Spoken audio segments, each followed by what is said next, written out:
So you begin by placing the glue onto your arm where the toilet paper that you'll be using is going to go over to replace what would be sort of the skin in this sort of makeup special effects project. You can use things like toothpaste or latex, but I used glue, which is going to be a nightmare to take off, but it worked efficiently. Then you got to cut the edges out of the paper that aren't going to be used or that don't have glue applied to them, so they're just going to interfere with the rest of the wound. I used pretty small scissors to avoid any risk of accidentally cutting yourself or, just it's easier when it's a smaller scissor for a smaller cut, you could say.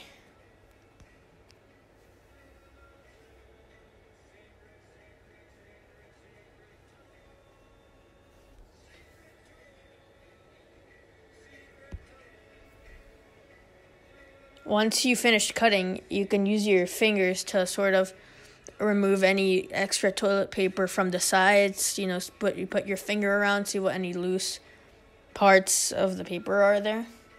Then you get either paint, or in my case, I used makeup that's relevant to the color of your skin.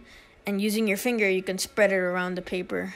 So it might not look exactly like your skin, but it will resemble that color, and when you finish it, it will look more realistic.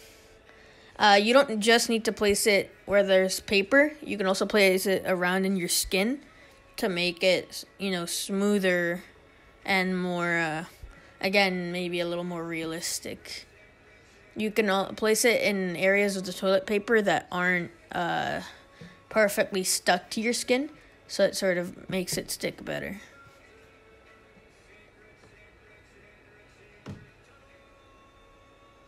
When you finished placing the paint, you can use scissors to cut a straight line in the middle of the paper, not all the way through, but just near the center. And then where you finish cutting, you can cut 2 lines to the sides so that you can open up the wound. Using your finger, you can start opening up the wound on each side, which at the end will be a little more enclosed, but this is more so you can apply the paint into the wound. Alright, once the space is open, you can get bright red paint and apply it in the center of the wound, and using your finger or a brush, you can apply it. Make sure it's evenly spaced, and also place some in the part of the toilet paper that has been moved around, not just in that middle area of the wound.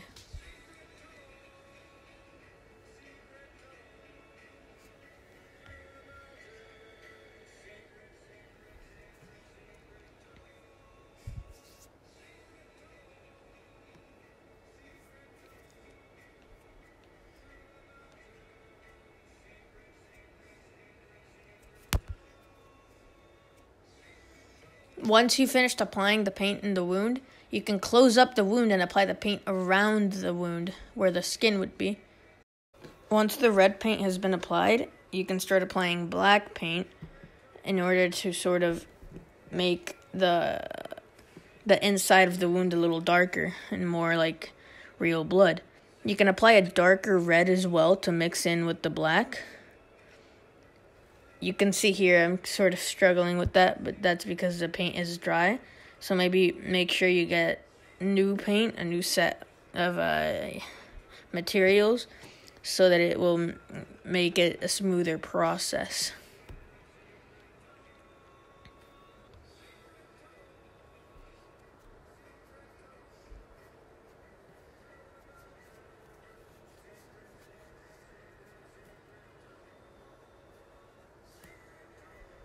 After applying the black paint and the dark red paint, you can start applying bright red to make the wound more of a wine color.